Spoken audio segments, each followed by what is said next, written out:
Hello. This presentation that you are about to see is broken in 3 videos and is part of a meetup held in Scotland, Edinburgh. I am from Brazil, and me and my husband, we have a group back home where we meet and we dance, and we also have discussions about tango history and music and everything. We are not professionals, we are just passionate about it, and we want to share with other people in the world that want to learn more about it. I hope you enjoy it.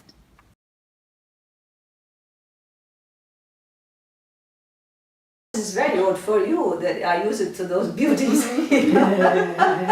For us in Brazil, so wow, that's a long time ago. But it's around that year that they say that the tango started, right?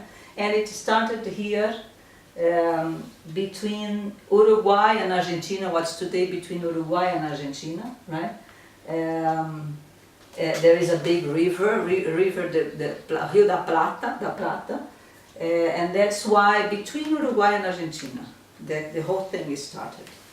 And it's something that it's amazing that there is a lot of discussion yet, but most of the people that study the history of tango say that it has a lot of roots in Africa. Okay, the black people from Africa that went to those continents that took the first rhythms of the tango. That's the same thing in Brazil. Our carnival, samba, it's all have roots from the black people from Africa, right? And the tango is the same. Candombe and milonga, which are the words that are actually African words that we are using today. Really? Milonga is African too. Excuse me? Milonga is an African word. Why? It's an African word. Yeah. What does it mean? It means words, actually. Words. It means words. Milonga means words, like a combination of words. And it comes from Africa. Yeah? It started with this, but then Argentina had a lot of immigration between 1870 to 1920. They had in Buenos Aires 50,000 people in Buenos Aires. Okay? In 1920, guess how many people were in Buenos Aires? From 50,000. So about 40, 50 years. What happened to Buenos Aires in terms of people coming from Europe, mainly? Italy alone. Guess, just guess. 50,000? 30,000. Or how many it grew from? A million? How? A million? 1 million. Wow. In Buenos Aires, from 50,000 to 1 million people, most of them coming from Italy, most of them, but all over Europe. Spain. And this was something that the government really enforced, you know. So was lots of immigrants, and they influenced a lot, especially the Italians. They influenced a lot the tango music in the beginning, and also the habanera from Cuba also influenced it, coming from the ships coming from Cuba to Argentina to trade leather. Hides, actually. They had hides from Argentina. Is habanera a kind of dance, or is that the people? Habanera is a kind of dance in Cuba. And were the Africans there before all this immigration started? Were the Africans already in, or were they coming as part of that immigration? They were going everywhere, right? In Cuba, because of the sugar plantation and all this, they were there too. So there was this influence from the Africans also in the habanera. And then they came to Argentina, influencing the whole thing in the tango. Those are the roots. But the blacks were in Argentina before? They were in Argentina, yes. Already? Yes, they were already in Argentina. Because they were brought over as slaves for the plantations that were already in existence. Slaves for the plantation, exactly. And also there is an influence of what they call the payadores, the improvisers. The payadores were the people that lived in the Pampa. Argentina has a flat land, the south of Buenos Aires. If you go, it's all flat, but it's incredibly flat. and they had a lot of cattle. So those are the main products from Cowboys. Argentina. Really like Yeah. cowboys, is it? Cowboys, exactly, the cowboys. Those are the cowboys that were in the field, and they start coming to the city because, you know, one of the, well, the main president, let's say, in Argentina, there was Sarmiento, that decided to bring those immigrants. He also decided to get that land and give to the rich people, and you know, kind of. So the payadores had no job. They lost their work. They lost their jobs, and they start coming to the big city and mixing with the immigrants and all this all together. So it started. Many of the tango started in what they call the conventillos, which were buildings that were built. Imagine for a city that had 50,000 people to 1 million, they had to build those kind of houses to have, you know, so people would have the small room and they would meet in the middle of this conventillo, and they would play and they would sing and they would dance and they would do things. What is around? It's like a courtyard. Houses. It's like so the houses were built around the courtyard. Around the And courtyard. in the houses there were small rooms for it, so that a lot of people could fit in. Exactly. Yeah. Exactly. That's the idea. Huh? But they had the shared communal space. That they could... And at that time, you were going to listen to some music of that is starting here. At that time, the music was much more rhythmic. There was much more of the kind of samba for us. Percussion. You know? Percussion. Candomblé would be a percussion thing from Africa. It is much more, has much more percussion in the candomblé. Something happened here in 900, which was the bandoneon. The bandoneon arrived actually from Germany. It's originally from Germany, and he was an instrument played at churches, small churches that couldn't have a big organ. They would play this. And is also this from Bavaria? It looks kind of Bavarian, that part of Germany. I don't know though. Also for processions, they wanted to go out of the church and play, you know. And the bandoneon made the tango melodic and nostalgic, just because the instrument couldn't follow the rhythm, you know. They have to, it's much more melodic, you know. But if you think of all these immigrants, they would start to feel homesick, and they didn't have jobs, and they thought that they were going to the new world and everything would be wonderful, and it wasn't so wonderful, and they were all crowded together, and then they began to think of Italy, and they find so nostalgia. And can you imagine how many were men and how many were women? More men. So no, just a few women, right? I think there's lots of Germans in Argentina, lots of Yes, also, yeah. What happened also is that the tango, which is very true, it had a lot of, the starting of tango were in the prostíbulos, how can I say that, bordellos. Brothels, so you say brothels. Because of that, there were too many men, few women, and this was really a business, right? And so it's strange coming from the church direct to right? There's some of not so strange. interesting things. Not so strange, right?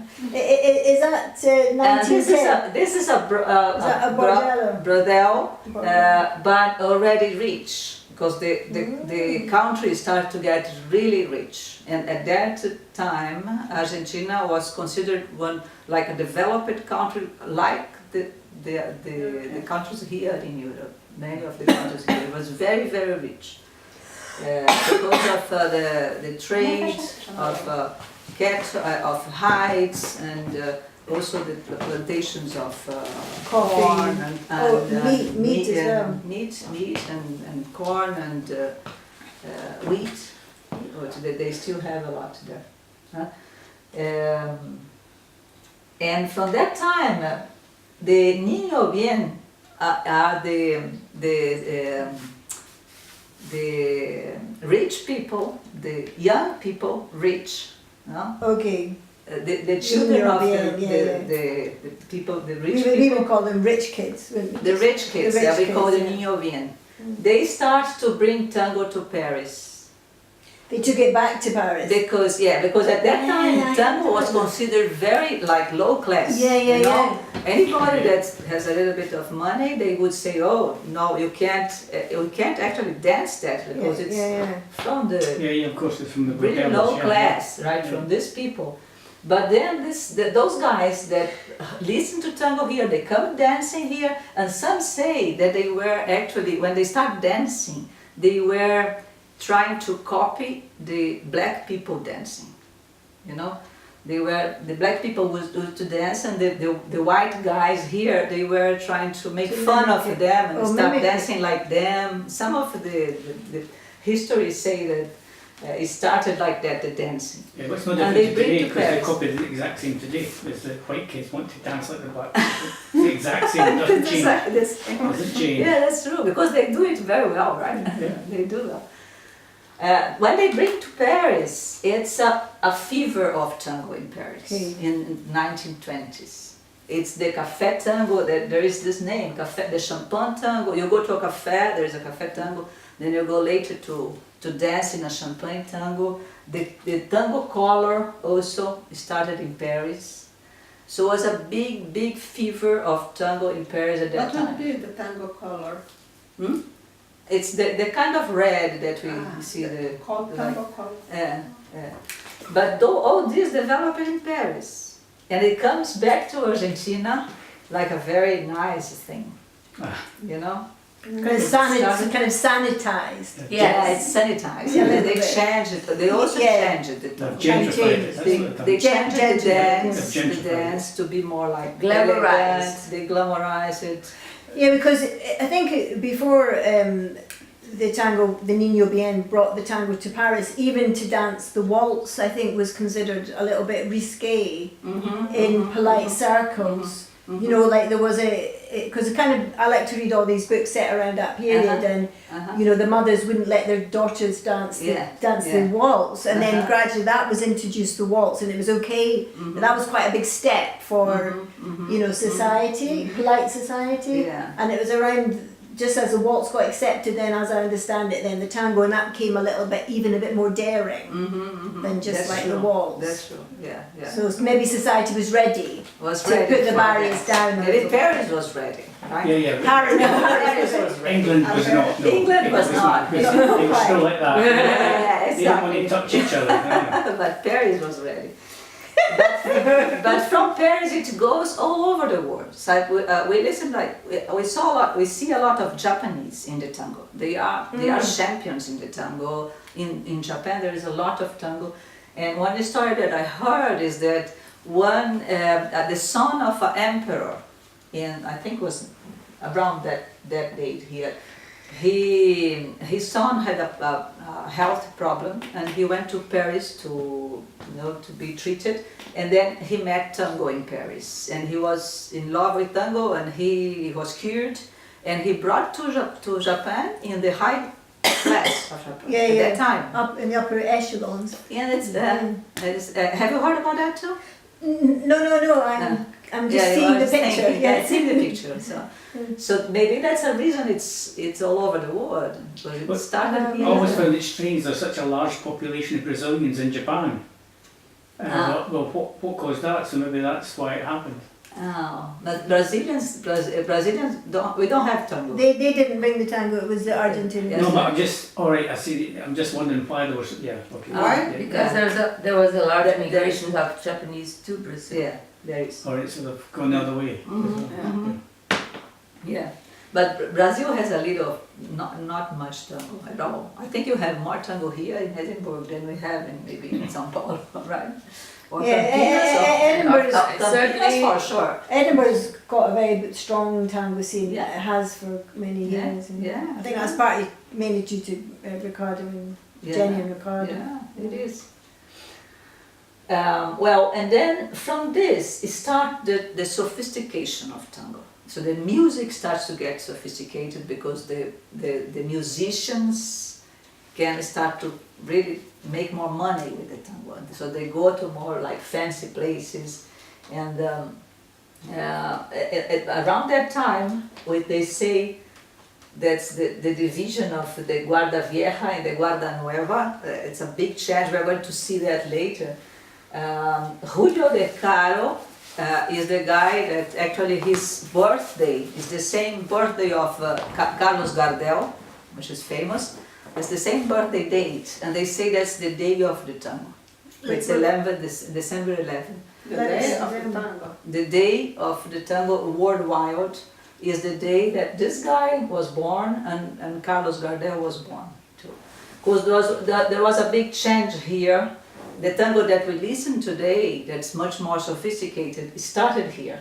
You know, this part here the tango was very basic. We are going to listen to that music. We're going to see that very well. Right? Then happens Carlos Gardel, with a myth of Carlos Gardel. This guy was a singer, and he died young. He died in a plane crash. Had a beautiful voice. He was part of very important movies also. He went to the cinema and all this. And another big phenomenon was Piazzolla. That's a big jump now, 40 years. It was a big jump, yeah. It is a big jump. I'm putting the marks, big marks of tango. Piazzolla was a more classical musician, and in the beginning he was like, I don't like tango, I don't want tango, and then later he found out that really tango was part of his roots, and then he put the classical music with the tango. We're going to listen to Piazzolla to see how different it is. And he didn't like dancers, because he thinks, you know, that if the musician is playing, you should listen to them and not dance. So the music is very difficult to dance, right? Piazzolla is difficult to dance. There's no beats at all.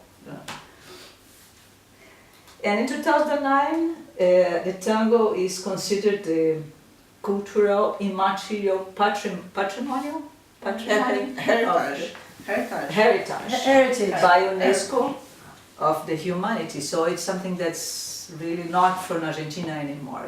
It's a cultural heritage for the world. For the world? For the world. Oh, I see. Yeah. UNESCO. For UNESCO considered it. Yeah. Well, and this closes our passion here for the tango. Just to give a brief overview of the history.